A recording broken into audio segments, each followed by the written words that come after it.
may I introduce the State Member for Narre Warren North and Minister for Child Protection, Disability, Ageing and Carers, Mr Luke Donnellan. First and foremost, I'd like to acknowledge traditional owners of the land upon which we stand and pay my respects to their elders past, present and emerging, acknowledge them as the longest living civilisation in the world and how fortunate we are to be on their lands. I'd also like to acknowledge my fellow Victorian parliamentary colleagues, Keith and Bruce, but more than anything else, Jimmy and Winsome, and more than anything else, the excitement of you investing here in Victoria and setting up another office. But I think what more than anything else excites me is it is very much a democratisation of the investment and financial sector. And your organisation has that aim to educate people. And I think more than anything else, when the reforms of the bank industry were set out in the 1990s, the expectation was to give more people an opportunity to invest in shares and more opportunity to actually understand what they're doing.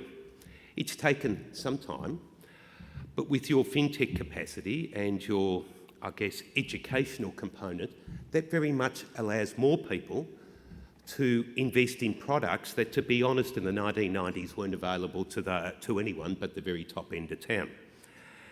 And I think that's the important thing here more than anything else, is that you're democratising the opportunities for people to invest in contracts of difference, bonds, whatever the case may be. That hasn't been available. And the fact that you actually go through the exercise of educating people and encouraging them to do that before they invest is all part of that process. So I just really wanted to say, I'll be short, sharp and sweet because we get paid to talk by the minute and that's not really appropriate, that I'm very excited that you're investing here in Victoria, that you're coming back to Victoria. I'd actually encourage you to go back to Northcote Secondary College and actually talk about your success. Probably the fact that, as you were saying, academically you didn't focus at the time on STEM subjects, because that college now is a specialist in STEM subjects.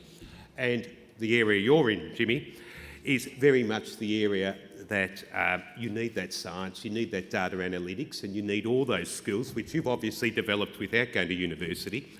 But I'm sure the school would greatly value you coming back and saying the marvellous things you've done. But look, thank you on behalf of Victoria putting your investment here. That is, as Bruce was saying, one of the old financial capitals in the gold market and so forth, but we are the superannuation capital of Australia.